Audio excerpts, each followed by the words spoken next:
Good afternoon, this is Dan Howe, PTI Securities and Futures, coming to you for your daily afternoon wrap-up for Friday, October 7th. Overnight, S&P is a very narrow range. Until the employment number came out, it only had a 6-point range. Very unusual. We've been averaging 15 to 25, really, right around 20 or low 20s most days. Asian markets were a little bit higher. European markets were mixed. But the 7 o'clock Chicago time, the big number of the week, the jobs number came out, and it was better than expected. All week we've been hearing 50 to 60,000 jobs. Thursday, Goldman Sachs raised their estimate up to 91. However, it beat all of those. It came in 103. So even beat the highest of Goldman Sachs of 91,000. The private sector jobs is also a little bit better. So this actually was very good. The SPOs moved initially up. We were down about 4 or 5 points at the time it came out. Went up almost 20. So that was pretty much a high of the day in the S&P. After the opening, we sold off. Continued selling during the course of the day. We had some pretty good buy intentions, came out about 2:30 and had a good rally about 2:30 Chicago time. But then we sold off a little bit more at the end of the day and we closed negative.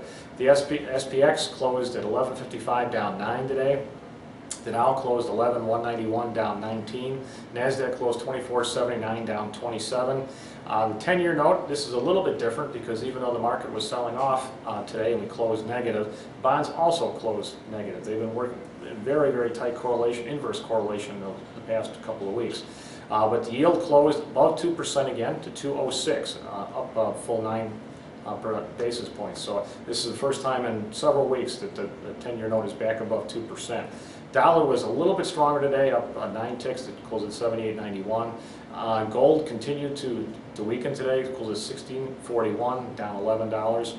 Realistically, it was kind of a slow day today, even though we covered a lot of ground. Not much coming up.